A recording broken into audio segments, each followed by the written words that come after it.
Good morning, welcome to my channel. We're going to make a fabric cover. This is a real simple fabric cover. I'm using one of these file folders. I've already cut it to size to save time because I'm doing a prayer journal. So what I want to do is first stick the outside, and normally what I use is a glue stick.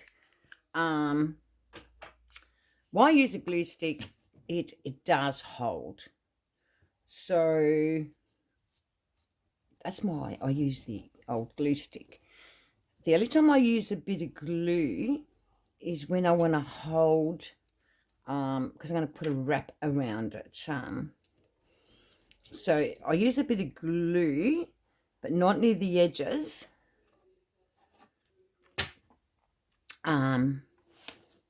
I'll put the fabric down first. And normally I try and get it as evenly as possible so I don't have too much trimming to do.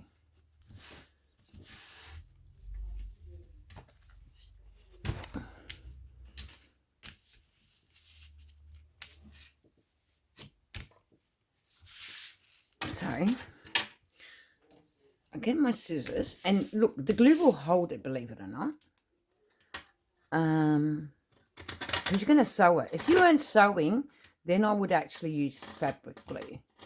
Because you're sewing, you don't need anything but glue stick.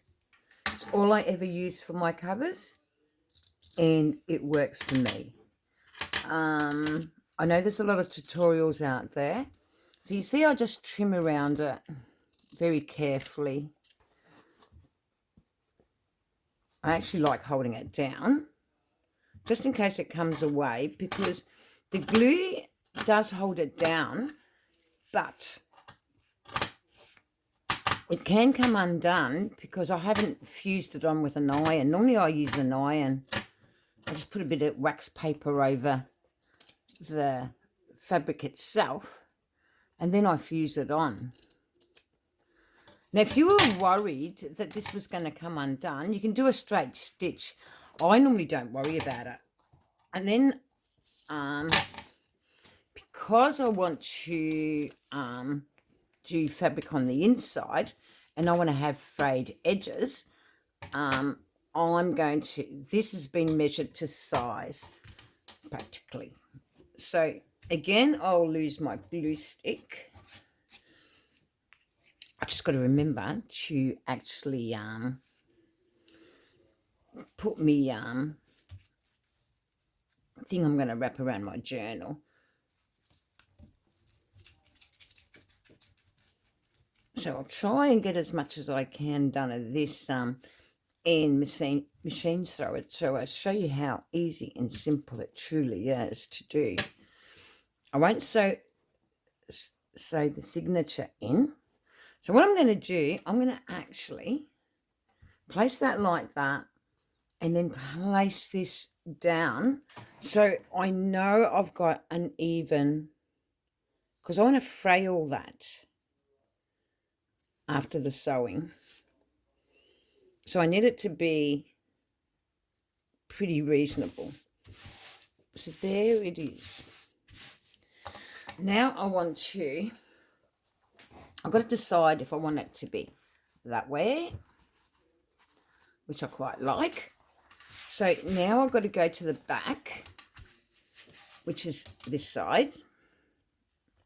And this is where I only use a bit of glue. And that is to hold. That's not where I'm sewing. So I just want it to hold the strap I'm going to be using. And I'm going to use this because I really like this and it makes for a good strap to wrap around my journal. Now I'm estimating that's even. I don't know if it is. So normally what I'll do, oops, I've got to make sure it's, oh, I got it the wrong way. And that's the thing, making sure you got it the right way too. So I'll stick it down that way. And then I've just got to make sure I've got enough. Oh, I haven't. So I'll just get another type of fabric. Just give me a second.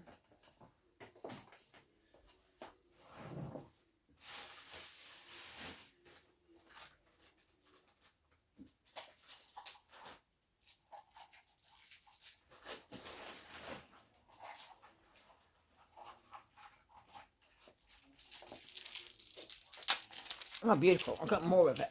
I thought I didn't have any more left of it. I really love this stuff because it's ready-made. Now, you can make your own by making, getting your fabrics and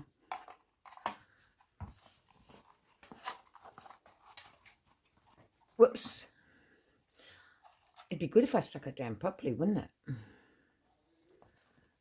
Now I've got to make sure it's the right side. So I'm just going to make sure there's more fabric glue. So I don't waste that piece because that piece will come in handy for something else.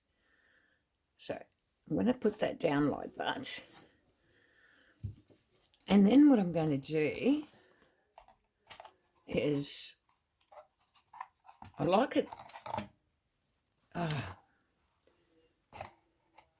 I've got to make sure it's stuck down. That's the thing first.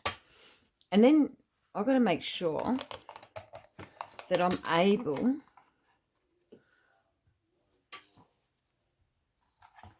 is that the right way? No, it's still the wrong way.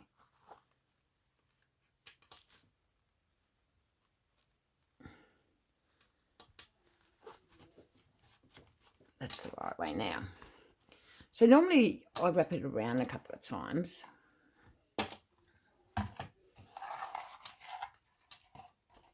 So I'm just going to leave it loose for now.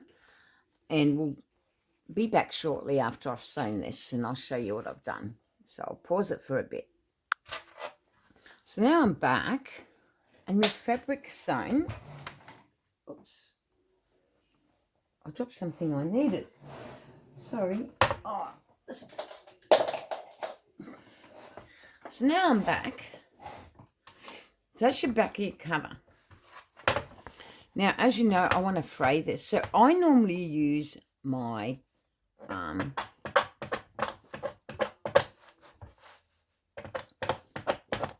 what do you call this thing again? Scoring board. Because it frays really well. And it takes less than half an hour to actually fray this cover. So you're going to be done in half an hour because that's all it takes, and you just keep going. Just keep scoring and you'll find it will just naturally fray, as you can see.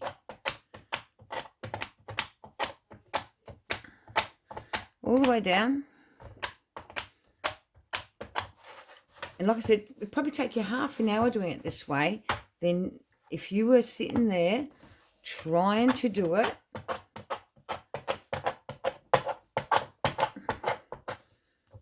any other way, and you just keep going around till you've gotten all the parts out, all the thread out. Take it to this side.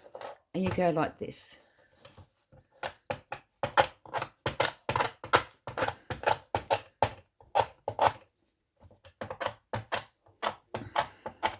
So I'll come back and I'll show you how to put your cover together, how to put your signatures together.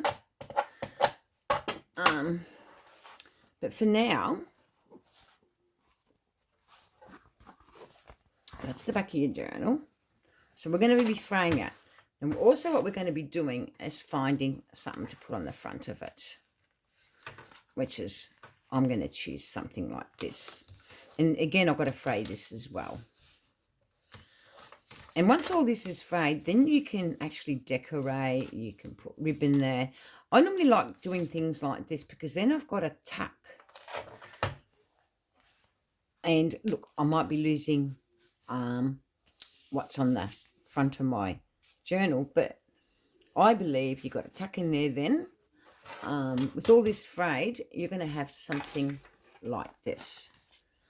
And it's gorgeous. Like this one has actually got some lace. It's been decorated. And it's so easy to keep together. So with this one, I was thinking, when it comes time to wrap it around, which it's not going to be that long, but anyway, for now we're going to keep it that long because I don't know how long my journal's going to be. With this, then I was thinking, when it's done, I did have what I was going to put around it. I might put that there. Or I might put, I had something else, but it doesn't matter because I'm going to come back and show you how to put this together, how to decorate it nicely. And of course, this all needs fraying as well. And I'll show you how to finish this journal off. Thanks for watching. See you in part 2.